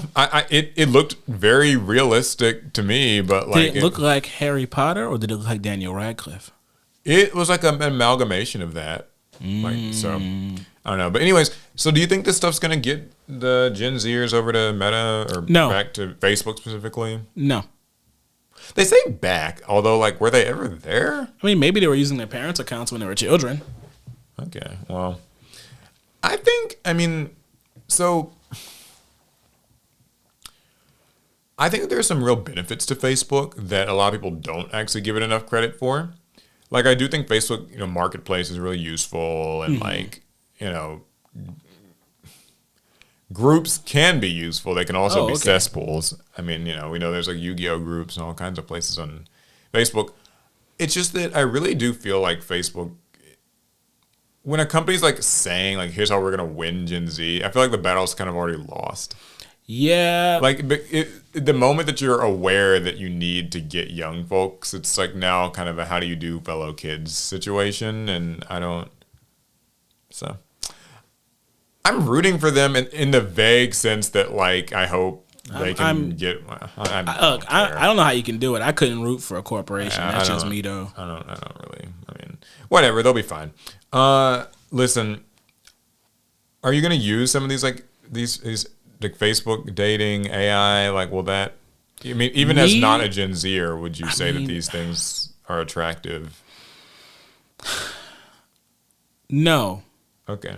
I mean, they're going to force it in front of me anyway. I do use Facebook. So to some degree, I guess I'll have to use some of the new features they'll roll out. Yeah. But I'm not, Facebook doesn't, there's no, nothing, Facebook already does what I needed it to do in the first place. Yeah. So whatever new they add, I mean, it's not for me. I don't really need it. But it's like how old people felt when Walmart and them switched over to the self-checkout lines. Like, you already did what I needed you to do. Why are you adding new? You know what I would like to get? This is kind of unrelated. I want to get those Ray-Bans, like Meta smart glasses. Those seem cool. I can't stand when people who don't need glasses get glasses. Well, too bad. I detest all of you. I want them. Why is that such a problem for me to want some glasses? Because I was born blind. Yeah, well, you don't even wear glasses, so. And now I'm going blind in my left eye. Do you get to be, anyways, okay, here's the next social media story. What you got? X, everyone's favorite website, has new rules that officially allow porn. I'm not trying to like tell on myself, but I've seen porn on Twitter before. Yeah, well, it was not allowed before, but now it is, apparently. Oh, okay. The terms of service for the site that used to be Twitter now allow NSFW content, but there are some stipulations. So they updated their guidelines to let users share consensually produced and distributed adult nudity or sexual behavior, as long as it's labeled and not in a prominent location such as a profile picture or banner. I can pin the tweets, though. Oh, yeah, for sure. Oh, okay. All right. Yeah. Second. I mean, that's so... I don't really understand this because there's been porn on Twitter for... I've been surprised many a time on this platform. Sometimes I'd be scrolling and like you'll see some shit. Sometimes you'll see people's likes and you're just like, whoa, I did not think you were going to like full raw penetration, but okay. I actually heard that they're supposed to be hiding likes now. Oh, you can't see people's likes? Yeah, they're supposed to be doing it because like they were like people were like, afraid to like things. And it's like, oh, like my contemporaries will see that I liked. No, there was an account in the Yu-Gi-Oh community that I won't say the name of that I remember I'd followed them and I started seeing their likes and they were liking some wild content. Well, after this article was published, the Twitter safety account tweeted saying, "We have launched adult content and violent content policies to bring more clarity for our rules and transparency to enforcements. Blah, blah, blah, blah, blah. In the past, X didn't explicitly ban porn. It became a home for some NSFW creators following the launch of Twitter Blue, as creators could engage followers to pay to view content similar to OnlyFans. NSFW content could be another form of revenue for X, which has seen a dip in ad sales following Elon Musk's takeover.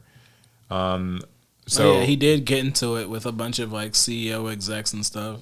Yeah, they've lost ad sales. There's been an increase in bots on the hellhole of a site. The platform will require users who regularly post NSFW content to adjust their settings to mark the images and videos they post as sensitive content.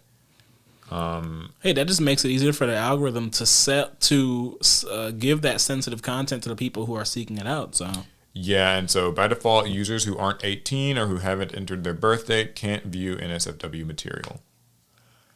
Personally, I think that that could be interesting. So if you remove your birthday from Twitter, you can essentially never have to see porn on Twitter again.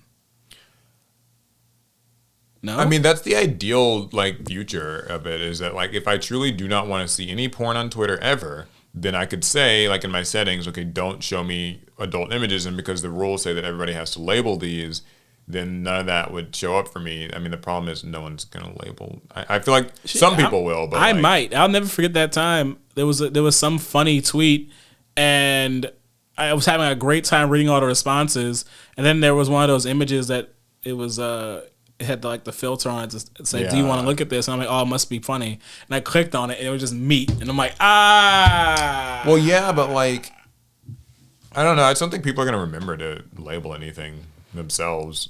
Like some people will and some won't, unless they're actually doling out punishments for not labeling it, which so far I haven't seen any punishments for not like the label thing's been around, and you know what you should do? Is new? You should post sensitive content and not label it and see what happens. Yikes. The platform also said it would start hiding likes and profiles, something that had often exposed accounts such as Ted Cruz for liking content that was adult or objectionable in other ways. They mentioned Ted Cruz, by the way, not me. I was like, woo, we getting political here. Yeah, that wasn't me. That's in the article. They just linked to that. So what dirty Ted into? Yeah, I'm certain it's I bet it was feet. Something bad. Anywho, I think so. It was feet. Yeah, I think that what they're really trying to do, maybe this is like a not very charitable interpretation of the whole.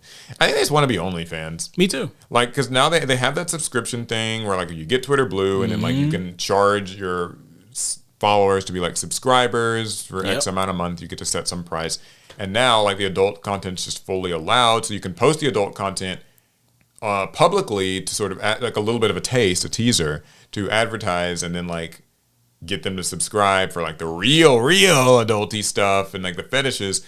And and now like because Twitter knows that a lot of people on Twitter use it as a funnel to their own OnlyFans accounts. We've all seen under every single sports tweet there's someone selling an OnlyFans. Yeah, there's always under every viral tweet. No, that's true. It's just there's a new train being built in some city. So and so could run a train on me, right? And then it's like OnlyFans link bio whatever. So.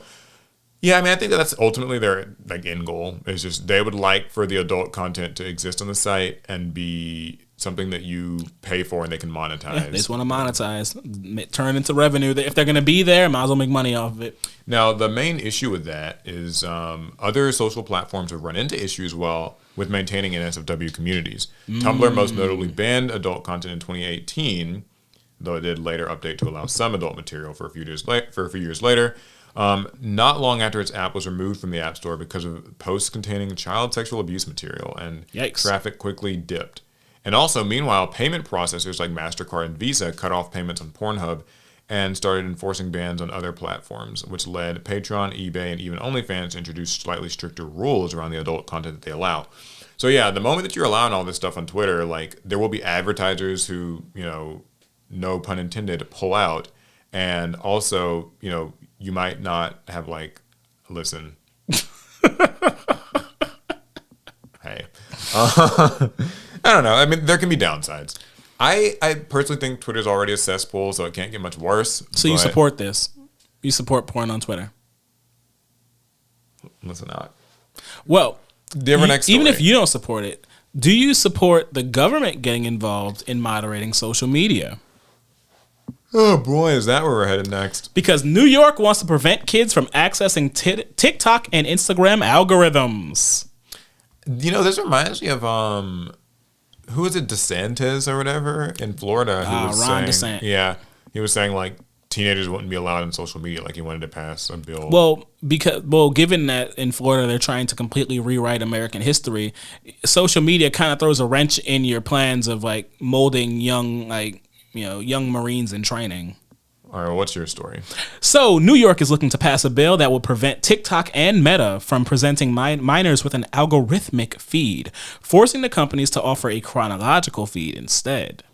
Oh. So, a fight against the algorithms. I mean, I agree. At least on the surface, it sounds...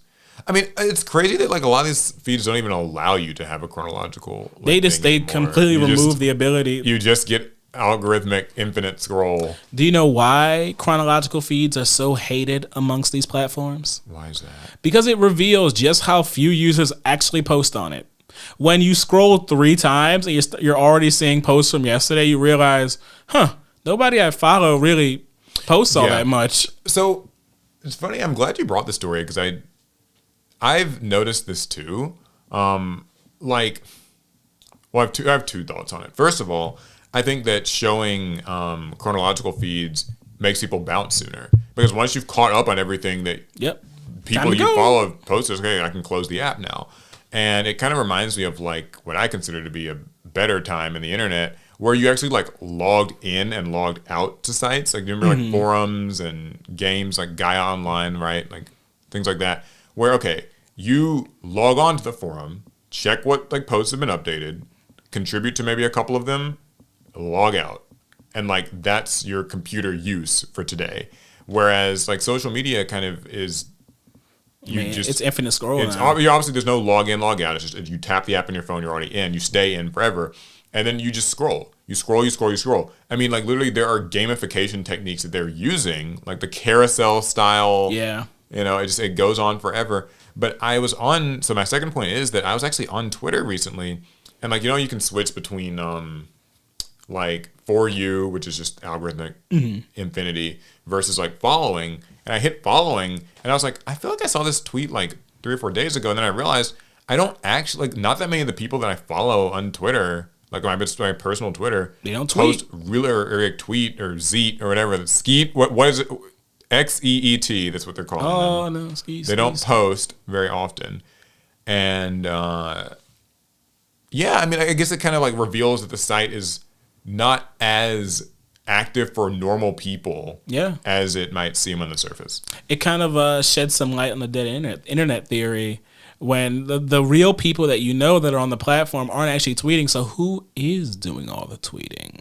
Conspiracy theory. Anyway, but not really this even does conspiracy. Tie into what a lot of people have been. What a lot of people want to combat is how algorithms can grow these like niche ideas and more controversial groups. They can radicalize people. You know, they'll pick up on what someone might be feeling in the moment, what someone has an interest in now, and they'll say, you know what? I bet you'd love this guy Andrew Tate, or you know what? There's a radical NRA group that's just ready to. They want you to read their tweets, and the algorithm, not caring what a child might be interested in or what's best for them, will start feeding them possibly harmful content. Yeah. Because it'll keep them on the platform longer. Yeah, I mean, we've seen, you know, the rise of like hate groups and just misinformation and all these things. And like it can, to be clear, I mean, you know, like that applies on all sides of the aisle. It's not like it's just these social media companies, and I think so few people like really get they just want you to stay on the app. And they'll do or show whatever it takes. Whatever you are in the mood for, or that it deems you're in the mood for, that you're interested in, like, we just got to keep you here. Yeah. So anyways, to get back to the New York, like, is this a proposed bill or something? Yeah, it's proposed. It has not been passed yet. I agree. I think, like, allow people to just use social media in a way that lets them simply catch up with the people that they follow and then, like, be done with it. Because, you know, schools have been struggling with social media. Kids don't want to put their phones away in class. They want to keep scrolling at every possible opportunity. I think this could help fight social media use in schools. If kids scrolled until they'd caught up with everything that's new, they would have a reason to put the phone down. Yeah, and there would be less perceived importance in even getting those updates. Because right now when I'm like on Twitter and stuff scrolling, it's just, I think a lot of people can relate. It's just those accounts like Culture Craze or Internet Hall of Fame. These big kind of body like accounts that just content post farms, everything's reposted. Yeah. It's slop. And it never ends because you're on the For You page or whatever. And so it's algorithmic and the carousel can go on forever with just like funny, quirky, weird, reliable meme. I wouldn't be surprised reaction. if those pages are run by AI. So there actually is a video I watched. I don't have the story for this, so I'll just sort of summarize it. But I watched this video on a channel I've been kind of seeing, I guess, a bit more through my algorithm. Ooh. But no, it was this video about how there's actually like some underground money making scheme on Twitter because like, you know, you get paid for Twitter Blue. Right. Like if you get Twitter Blue, you can get paid for tweets that get high engagement. And so these like content AI farms will like have one computer that has like 12 accounts open and they're all AI. And so they're all like AI generating posts and then AI commenting on each other's posts. And they all have Twitter Blue. And so they're creating a cycle and a funnel. It creates a feedback loop. And Twitter apparently hasn't done really very much to counteract it. Because that's still engagement, even if it is fake. Because it's all still engagement. And it's like, man, I like the sound of this law. Just let kids not find themselves in the dead internet cyclone that is Twitter, Instagram, all that stuff. Like, so. You know, Jimmy's on Instagram one day, and next thing you know, he's in full battle gear. Like, Mom, we're gonna take back the country. Yeah. It's like, how did this happen? Maybe he should have had a chronological algorithm. That'll fix it. Yeah, it'll radicalize people. So, cool. Let me see if I have any more stories. We ended in such a great place. Yeah, okay. I think it's time for the pot. It. I think we can do some pot. Well, I didn't buy the clear sleeves. You lied. I did lie to the people. That doesn't mean just like Wizards of the Coast. Wow. We're gonna start calling you Wizards of the Paw. Wow, thanks. That really. But there are plenty of questions that people have left. As always, you can leave more in the comments, so we have no issue with that. Yeah, okay. Guys, check the description. You can find the link to add more questions. So, let's see if I can find a... I know Basic Nerd is in there, so... Basic Nerd's almost always there. Okay, so do you think Yu-Gi-Oh! Could benefit from a mulligan system like Magic has? A lack of resource system makes this dangerous, but I feel like it could help reduce the amount of non-game, of going second and not having any hand traps in exchange for the better decks being more consistent. So the mulligan and Yu-Gi-Oh! Question, it gets talked about a fair bit. As far as I'm concerned, any more consistency in Yu-Gi-Oh! And we might as well just start playing with, instead of playing with 40 card decks, we just play with 15 face-up cards. And or we just pick. And 15 face-up cards, they're always in play, and we just start comboing. Yeah, so, I mean, I think, like, there's been I've heard a lot of suggestions about how to kind of fix the going second issue in Yu-Gi-Oh! Because we know that going first is overpowered in general. It's crazy. Almost always the preferred way to play. Konami themselves realized this when they made going first, like the going first player doesn't draw on the first turn. Because it used to be that they drew. Imagine that today. Yeah, you could pick 6 cards to combo with. You dictate the entire pace and course of the game. And your opponent's kind of a huge passenger advantage. Seat. So, some people have said, well, maybe the going second player draws their 6th card, like, at the start of the game. Because, nothing's worse than, like, you combo off, and then on my turn I draw into the mirror then. But you've already, gotten it. So, that sort of thing, right? I draw the Ash or the Imperm. What if going second you draw 2 cards? But it wouldn't change the fact, that the going first player did the crazy field. Okay, 3 cards. Yeah. How many cards y'all want? So to talk more about the mulligan part, though, I don't think it's a great idea. I mean, I don't know how many mulligans are you allowed. I'm assuming just 1. It would give you, I guess, a greater chance at interruption, but I just think like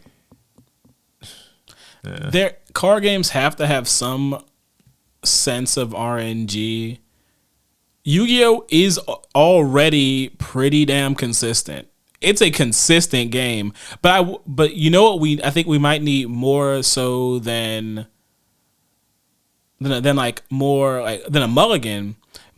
Maybe we need going second cards that can be consistent as well, because going first, you're in engine. You're searching all the pieces that you need. That's one of the reasons why going first is so good. Okay. But going second, a lot of it is RNG. The going second cards in the game are oftentimes unsearchable. They're non-engine, and you have to kind of get lucky. You side in as many as you can, and so you just try like the going second cards are searchable in some way? Yeah, maybe archetypes need to have going second ability just baked right into the archetype. Well, it's interesting you mentioned that, because that actually feels like part of the whole our turn thing, where more and more decks are playing in the opponent's turn. Like, I actually think at first I didn't like the whole idea of like bestials and like those tier cards that could just like plop out on your turn. Oh, I see what you're saying. But I'm actually realizing it can actually help with that issue. For instance, a deck that I really like is Rescue Ace. Obviously, it's not really played very much today because it's gotten hit pretty hard on the ban list. But like their monsters, particularly Rescue Ace Impulse, but they are also some of their other ones. Like when your opponent activates a monster effect on the field, I can tribute Rescue Ace Impulse from my hand or field to summon a Rescue Ace monster from my deck, effectively allowing me to sort of play a little bit in your turn. It doesn't actually disrupt what the opponent does. It doesn't negate it or stop them from searching or anything like that. But it puts a monster on my field, which could be either like an airlifter to search. It could be a like hydrant just to get ready for next turn, to kind of ensure that this card is already on the field. Right. And it can't like really be negated easily. And then also once I summon that Rescue Ace monster, if I happen to have like a fire engine or fire attacker in my hand, it can be special summoned as well because I summoned a Rescue Ace. And fire engine and fire attacker get draws or searches when my opponent special summons or searches. So it's a long way of saying, basically, that by making more decks be able to kind of play in the opponent's turn, it lowers the importance of the going first versus going second dichotomy. Is it like the solution? For the future, it could be, but it still leaves all past decks that were designed before that. It won't help past decks at all. They're kind of out of luck, so. But, because, it does remind me of the TR Elements format where, I'm going first, so I'm about to get started. And the TR Elements player, they're cracking their knuckles like, all right, we're playing now. I play one card, they respond. And now we're both comboing at virtually the same time. Yeah, and to me, it's just too much complication sometimes to keep up with. I remember like tier mirrors. Yeah. Watching those felt like it just made my brain hurt. So those can be a little bit like complicated, but it's. So maybe we do keep it simple. Maybe we do just have a mulligan, and it helps you get your going second cards. Because now I think about it, what I'm proposing could lead to very complicated turns. Yeah, you know what? I wouldn't be opposed to just trying out a mulligan. Like, sure, why the hell not? Because at this point, like, here's the thing: it would make better decks even more consistent and stuff. But honestly, Snake Eye, like the way that the modern Yu-Gi-Oh deck is designed in terms of consistency, and that's not just in Snake Eye. Like we've seen, like you were playing the Illusion deck the other day. So consistent. And we were talking about how like that deck is so like just the cards just get what they need. They just do it. So because what is it? It's like there's Cornfield Quaddle, which can get you to your Mirror Knight, but also Mirror Knight can quick effect tribute itself to get the like level, like the beast. It can get into Baphomet. It can get into Gazelle, and like Baphomet or whatever searches both Chimera Fusion and the Gazelle, and then Gazelle can search either the Baphomet or the fusion spell. Yeah, and a lot of modern decks work that way, where there's just multiple lines to get to what you need to. So they might not really even need the mulligan very much, but for the player going second, at least you can kind of ensure, particularly when side decking, that you actually get to see the hand traps and stuff. So, though I guess it could feel pretty bad if you lose a die roll, right? Yeah. You both want to go first, so your opponent goes first. They beat you because they went first. Now, game 2, you like to go first. because that's where you have the advantage. Now they're getting the benefit of the mulligan going second now, but they are, so it kind of feels like that could by winning the die roll, it kind of snowballs even further. Yeah. So it could be tough. I don't know. Do you mulligan before or after the dice roll, I wonder? I mean, most I'd games assume you would. Before? It's usually after. After, you know, because who's going the first idea is you declare you're going first before you ever see your cards, and then if you get unlucky and you don't get the best going first cards, oh well, you mean you had you chose. Okay, interesting. Yeah, I was wondering about it. Okay, well, anyways, the next question is,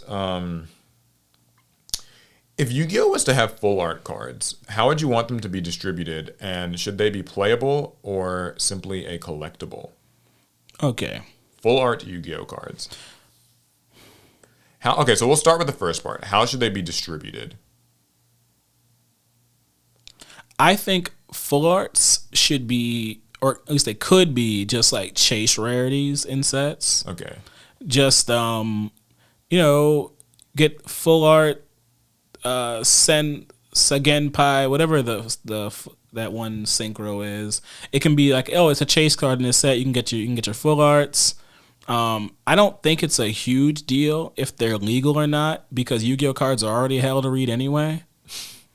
Yeah, I agree with you. I think that they should be in mainline sets. Really, they could be a great replacement for a QCR or a Starlight, because they feel even more special. That could be fun.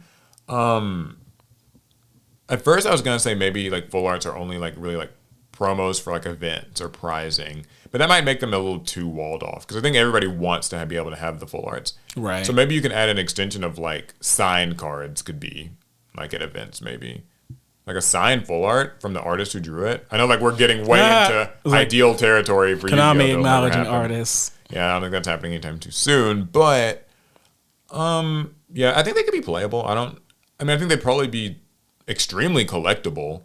Yeah. Because like you don't really have to play full art cards. I think they'd probably be more appealing to collectors, but they could be for both.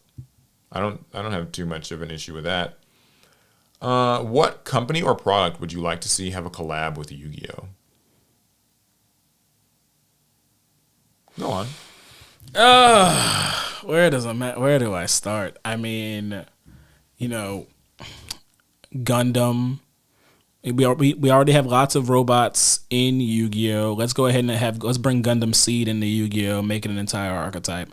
I'd say Star Wars, but we already have Cosmos, and honestly, I like the way that was done more so than just a full-on crossover. Maybe they should all be Yu-Gi-Oh!-fied versions of these products, which would kind of make it a bit more fun. I mean, it kind of feel like that's how Yu-Gi-Oh! Does its collabs. It doesn't collab. It just does heavily inspired versions of things. Like Vanquish Soul is like a fighting game. You can kind of see like the general like reference to how a lot of the archetype, like the little girl with the big weapon thing. Yeah, I mean lots of like Blaze Blue and those types of references. Guilty Gear. I don't actually know if I want Yu-Gi-Oh! To have man. I love to see them do like Lord of the Rings, but in like a Yu-Gi-Oh! Way. Like some dwarven like character and this evil ring. The Yu-Gi-Oh!-ifying other brands. One dodges copyright, so they can do it kind of easily. So you're saying like a TCG exclusive or like world premiere archetype? Like pretty much, on it? We do it like we did Cosmo. Yeah. That's kind of what I'm looking at. So like Cosmo, yeah. And there's a lot, and in that way, I'd like to see a lot of things in Yu-Gi-Oh! So you're saying Lord of the Rings? Any others that come to mind? What if you're Yu-Gi-Oh!-ifying Gundam? At that point, it's the robots we already have, so I guess that wouldn't work anymore. What about? There's just so many. Like I wanted to say like Final Fantasy. It feels like Alistair kind of channels some of that already. Like he's depends on which Final Fantasy we're talking about. Summon. Well, just like the summons in general are in most of the Final Fantasies. That's true. In some weird way, what we're talking about Yu-Gi-Oh! Already does. So it's hard to. So yeah, they're really asking if they had to do formal collabs. Yeah, just something directly put in the Yu-Gi-Oh! Here's the thing: we're assuming that they mean card games. They could be talking about like the Hello Kitty McDonald's collab. You know what I mean? Oh, so like it could be just merch in some other form or fashion. Like, what if there were like decks of playing cards that were like Yu-Gi-Oh! Kind of Egyptian Yu-Gi-Oh inspired, like just a Yu-Gi-Oh branded deck of 52 cards. And that's just the collab. Like that's where that would be cool if it were actually unique looking. Yu-Gi-Oh would usually just slap on the Millennium sort of thing. the very basic. I mean, like your shirt. They just put on the very. Yeah, how unique would they make it? That's true. I don't know. I mean, it gets. I think of like just actual products could be fun. So, okay. Well, for our final question,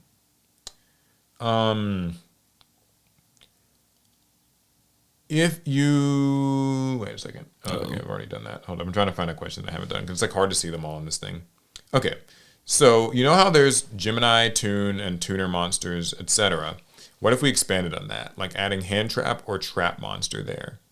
Oh, okay. So expanding subtypes for clarity. Also, there could be card design that goes with it. For example, hand traps could have a card color shade that differentiates them from effect monsters, so on and so forth. Like sort of like how pendulum cards do. Also, doing that for tuners, the card would go from monster color to synchro color, like half orange, half white, or like hand traps. I guess would be half orange, half like trap card pink. I promise you, I would not like that. And then in the same way, a new category could be made for spell and trap cards. For example, fusion cards could have their own icon, like how ritual spells do. I'll start from the back. That part I think could be all right. Like, you know, like ritual spells have the kind of ritual icon. That's fine. A fusion icon. Fusion icon, cool. I have a problem with that. I'm actually surprised they haven't done, like, I think they didn't think to do it super early on, but it actually probably would have been a good idea to like have like an icon that just suggested something. I have a feeling they can't. Okay. Or that there's a vested interest in not adding any more of those types of symbols in Yu-Gi-Oh. Yeah. I don't know who or why or what, but I just have this feeling because it doesn't make a lot of sense that we have a fusion icon. I mean, we have a ritual icon, but we don't have a fusion icon. Here's how I rationalize it. Ritual spells are like monster specific. But at the start, fusion was only through polymerization. Right. Polymerization was just the only way you do it. So there would be no need to actually distinguish polymerization with a symbol because from the outset, it was supposed to be the only way you ever fuse was with polymerization. But now that we have so many fusion spells, now we have so many, so they should have their own designation. Yeah, they probably should, and they just with text right now, they'll always just say like, add polymerization or a card with the effect of fusion, that kind of thing. Yeah, or a card with fusion in its name. Yeah. So. Like it would be so much simpler because they could just write add a fusion spell to your hand, add a fusion spell that includes the name Neos or something. Yeah, there must be some reason. I mean, I can't think of anything like licensing-y. But like we have not added any symbols to Yu-Gi-Oh. I think that maybe. Oh, so you think maybe it's the base rules are kind of set like that. But I mean, we've been able to add like link arrows and pendulum scales. But if you notice. The pendulum scale symbols and the link arrows are not like referenced anywhere else other than on their cards.